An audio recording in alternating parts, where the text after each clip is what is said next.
Everyone wondered why she filled a barn with 44 broken beehives, until the whole valley begged for her honey. Estimated length, asterisk minutes word count, asterisk tilde 3,000 words. Format, asterisk historical documentary storytelling, asterisk POV, asterisk third person limited. Tone, asterisk reflective, inspirational, warm, patient, immersive, respectful, hopeful. ACT1, The Gamble. Implied visuals.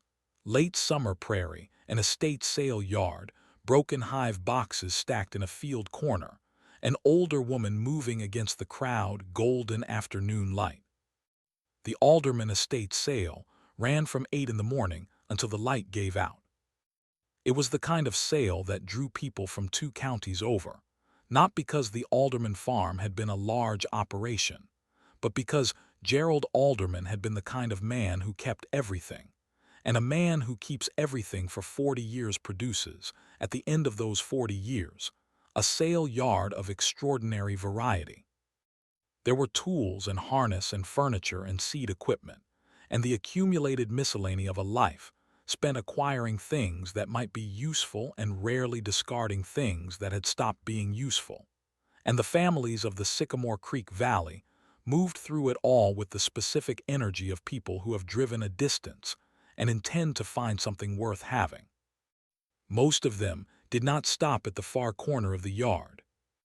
The far corner held 44 beehive boxes, stacked in uneven columns against the fence line, and the notation on the estate list was brief and not encouraging.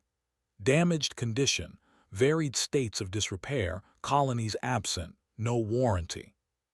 Gerald Alderman had kept bees for the last 20 years of his life, and had let the operation decline in the last 5. And what remained of it was the physical infrastructure of a once productive apiary, in the condition that 5 years of neglect produces: warped wood, broken supers, frames with old comb going dark and dry, the occasional hive body still showing the wax moth damage that moves into unoccupied equipment and makes itself at home. The auctioneer moved through the lot quickly. Mathilda Crane did not move quickly. She was 67 years old, which was an age that the valley's younger families tended to read as a conclusion rather than a position, and she had a way of standing at a sale yard that communicated neither urgency nor indifference but a third quality that was harder to name. The quality of a person who has come to a specific place for a specific reason and is verifying that the reason holds before committing to the action. She had kept bees for 31 years. Not as a hobby, not as a supplement to a larger farm operation, as the central enterprise of a 12-acre holding that she and her late husband had run together for 18 years, and that she had run alone for the 13 years since, and that had produced, across those 13 years, a reputation for honey that extended well beyond the distance most people in that valley were accustomed to traveling for a foodstuff. She knew damaged equipment the way a carpenter knows damaged wood, not as an obstacle, but as a material with specific properties that determine what it could and could not become. She walked the 44 boxes in the far corner with her hands rather than her eyes, pressing the joints, checking the wax moth damage, assessing which frames were salvageable and which were not, making the calculation that only a person with 31 years of specific knowledge could make accurately. 31 of the 44 boxes were repairable. 11 were usable as they stood with minor correction. 2 were not worth the hauling. She raised her hand and bought the lot for $8.50, all 44, the 2 worthless ones included, because separating them would have cost more time than the $8 warranted. The auctioneer completed the transaction.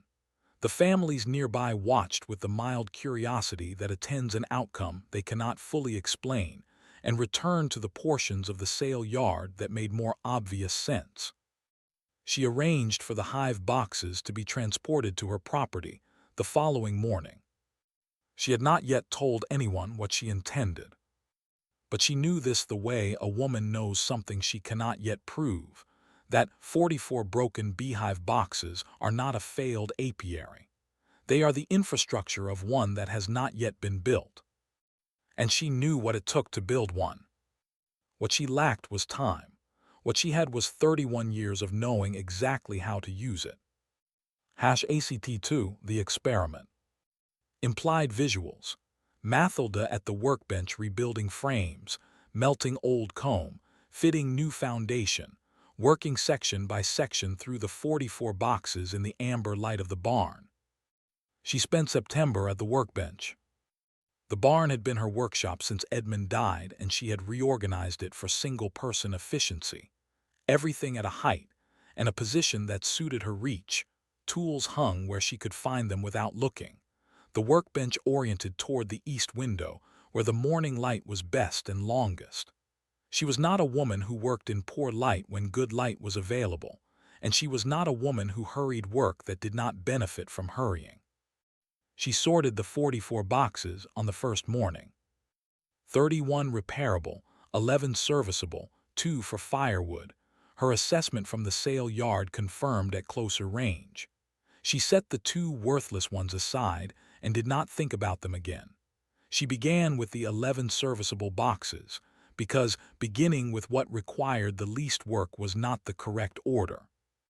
Beginning with the most demanding work was the correct order, because the most demanding work required the clearest attention, and the clearest attention was available at the beginning, not the end.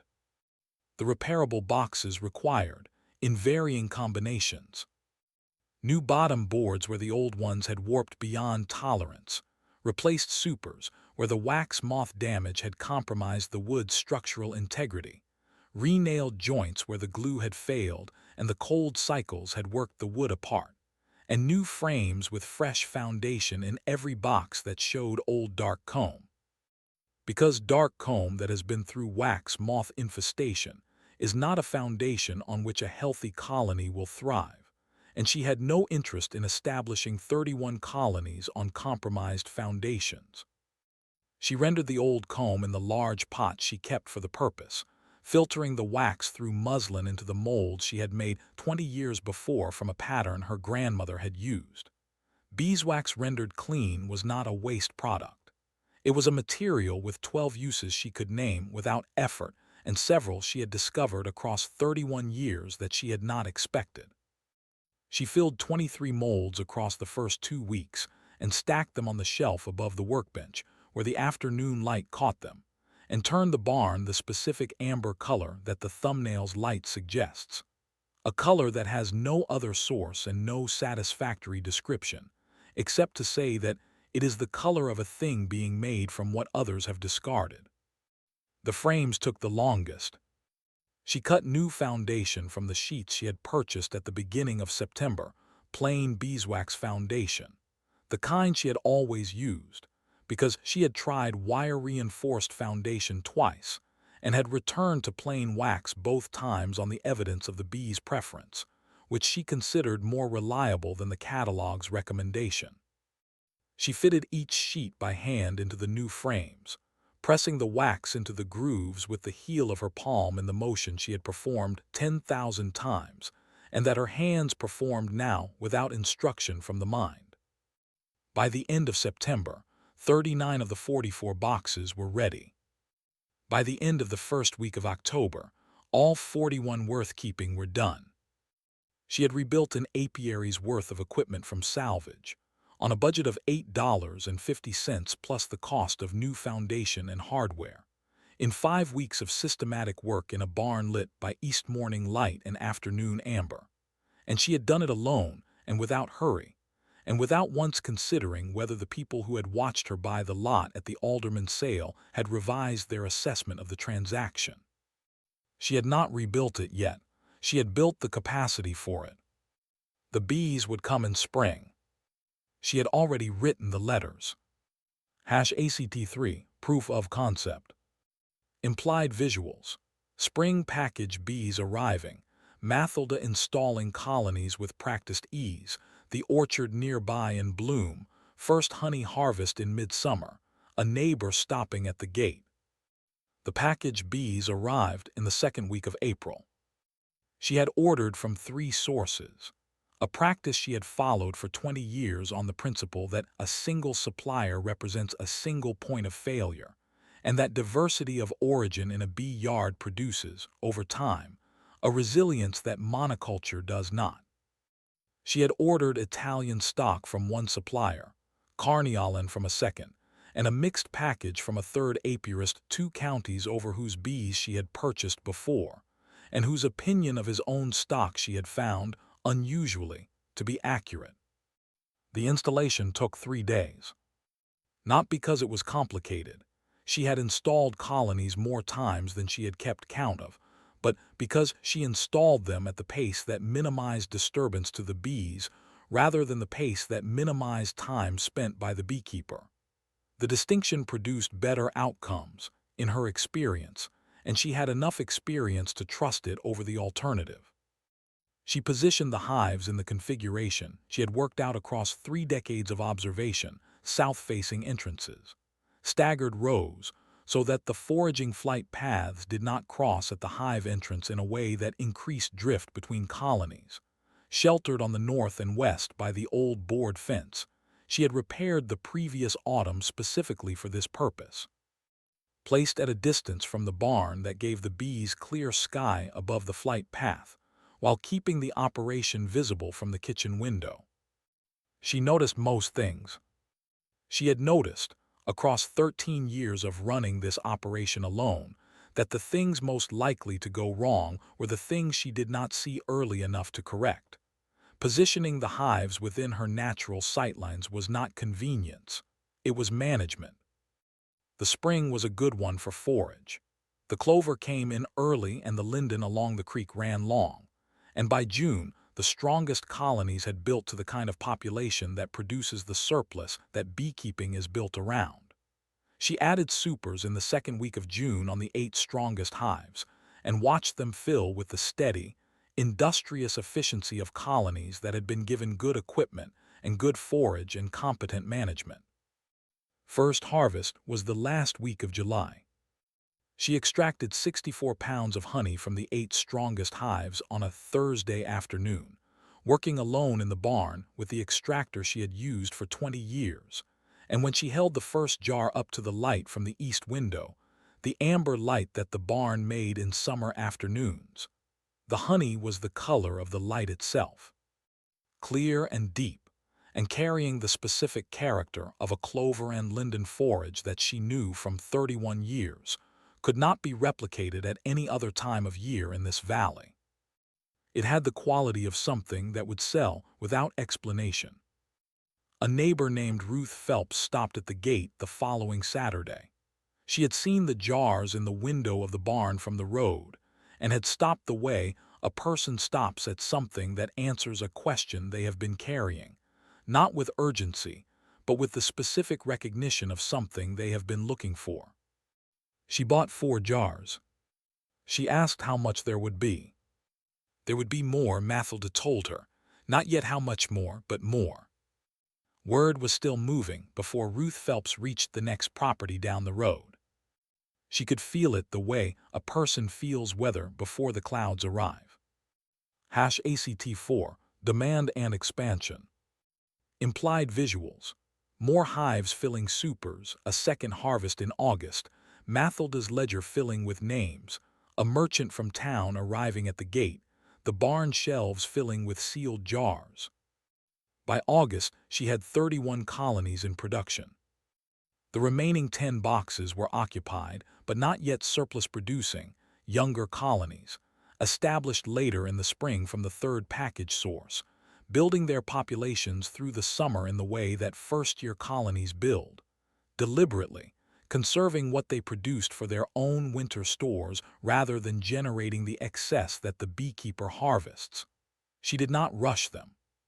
First-year colonies that are pushed for surplus production at the expense of their own stores go into winter weak, and weak colonies in that part of the country did not reliably survive the winter, and she had no interest in the mathematics of a short-term harvest against a long-term loss.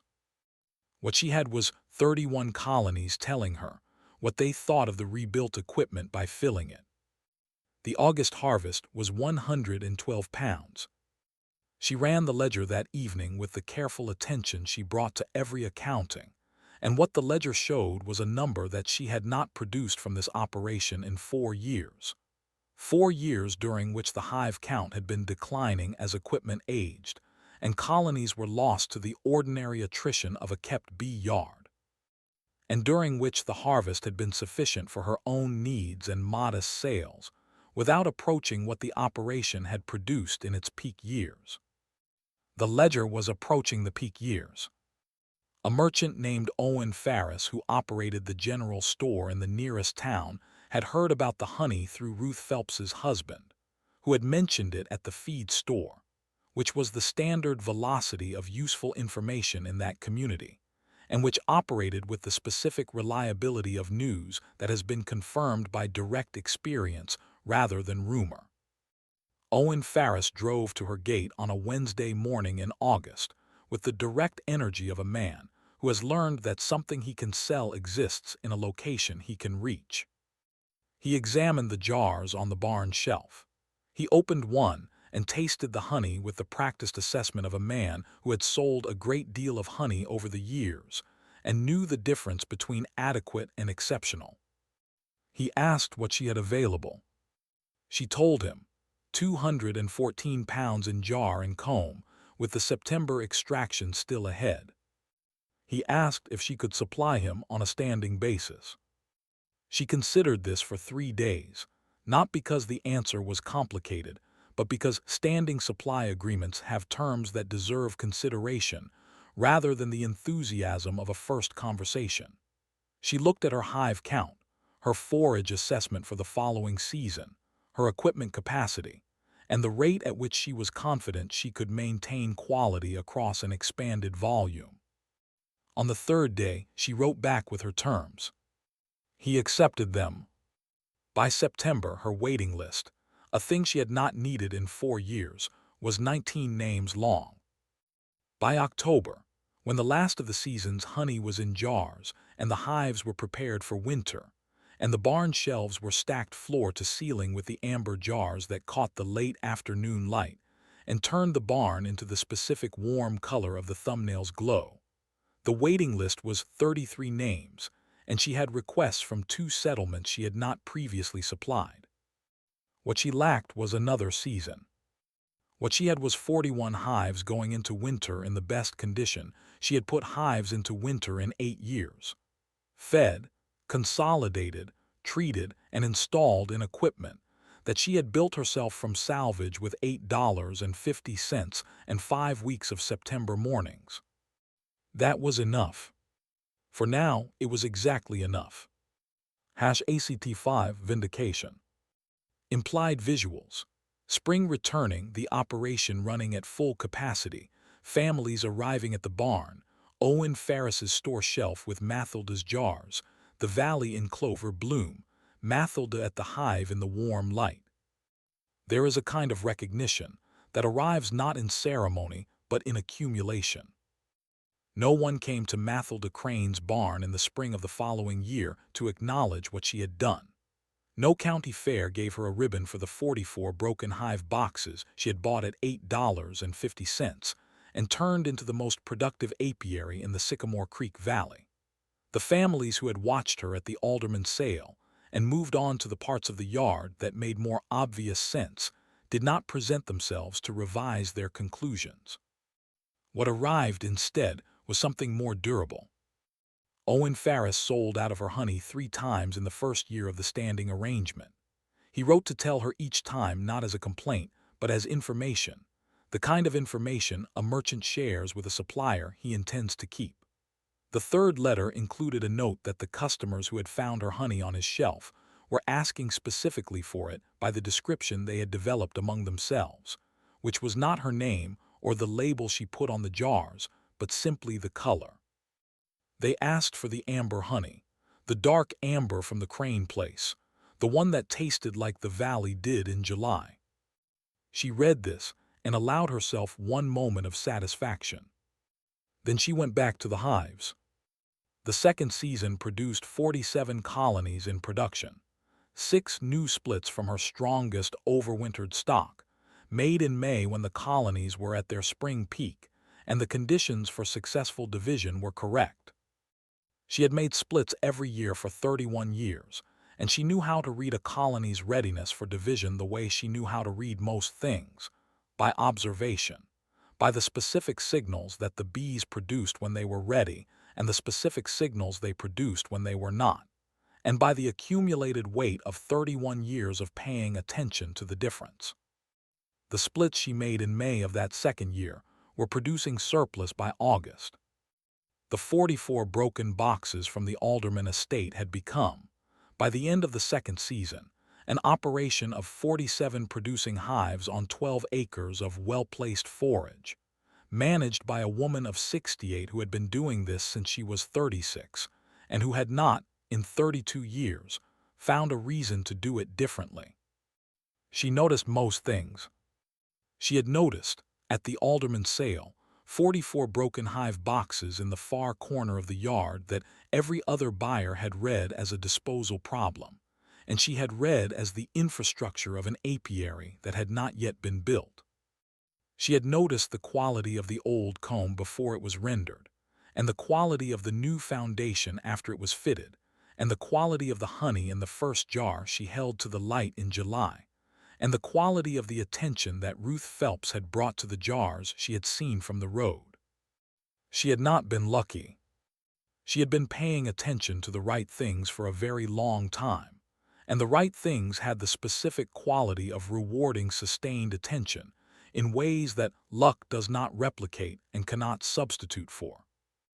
In the autumn of the second year, a young woman from the lower settlement came to the barn with questions about starting a small bee yard of her own, 2 or 3 hives, she said, to start.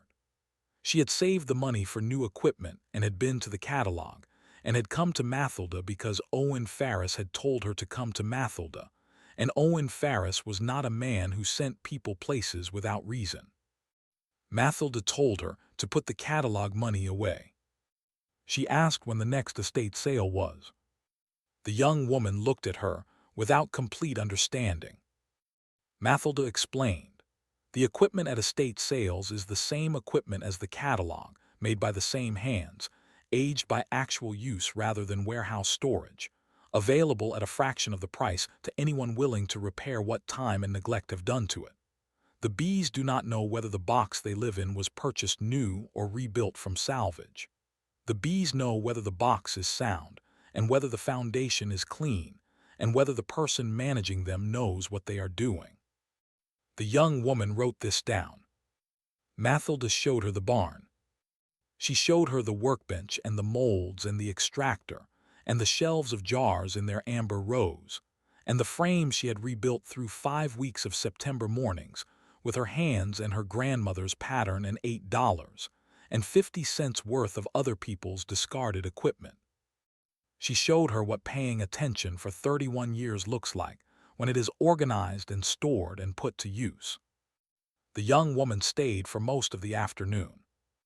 She left before dark with 3 salvage hive boxes from the 2 that Mathilda had not yet gotten to, and a sheet of plain wax foundation, and a list of what to look for at the next estate sale, written in the careful small handwriting of a woman who understood that useful knowledge does not require a dramatic presentation. It only requires the person receiving it to be willing to do the work. Mathilda closed the barn at dusk and stood in the doorway for a moment the way she stood at most thresholds, not from hesitation, but from the habit of taking inventory before moving on. The hives were in their rows in the last of the evening light. The barn shelves held what the season had produced. The ledger on the workbench showed a number that was, by any measure she cared to apply, the best the operation had shown in 8 years. She was, for the first time in the life she had built here, not alone, because she had never truly been alone, not with 31 years of bees telling her something every time she opened a hive, exactly where she had meant to be. Not finished. Not comfortable, in the sense of a person who has stopped, but placed correctly, purposeful, in possession of something that had been built from the same material available to anyone at the Alderman sale who had stopped at the far corner of the yard and pressed their hands against the damaged boxes and understood what they were holding. Word was still moving through the valley. It had not stopped since Ruth Phelps stopped at the gate. And the honey on Owen Ferris's shelf, the amber one, the dark amber from the Crane place, the one that tasted like the valley did in July, was gone before the week was out. It always was. End of script. Fade to ambient bee sound. Warm summer wind. The soft knock of a hive tool on wood, golden barn light fading to dusk. Production notes. Implied B-roll. Alderman estate sale yard right arrow far corner with broken boxes right arrow. Mathilda pressing joints by hand right arrow barn workbench in east morning light right arrow old comb being rendered wax molds. Filling right arrow new frames being fitted right arrow amber wax light in the barn right arrow spring package bees. Arriving right arrow colony installation in staggered rows right arrow clover. And linden in bloom right arrow. First honey extraction right arrow jar. Held to the light right arrow Ruth Phelps at the gate right arrow Owen Ferris tasting from the open jar right arrow barn shelves, filling with amber jars waiting list, filling in the ledger young woman, arriving with questions right arrow hive boxes in the evening light right arrow barn door closing at dusk. Music direction. Warm, gentle frontier orchestral with a particular golden quality throughout. Ambient bee sound underlying acts 3 through 5. Resolves with quiet earned satisfaction and the soft drone of a working hive yard at dusk. No direct audience address throughout. Full immersive third-person limited narrator maintained. Open loops resolved in order. What will she do with broken boxes? Rebuild them 39 done by end of September. Will the bees thrive in salvage equipment? Right arrow first harvest 64 pounds colonies filling every super. Will the honey sell? Right arrow Ruth Phelps then Owen Ferris standing order. Will the operation scale? Right arrow 47 colonies second season, 33 name waiting list. Was it wisdom or just fortune? Explicitly resolved. 31 years of paying attention to the right things.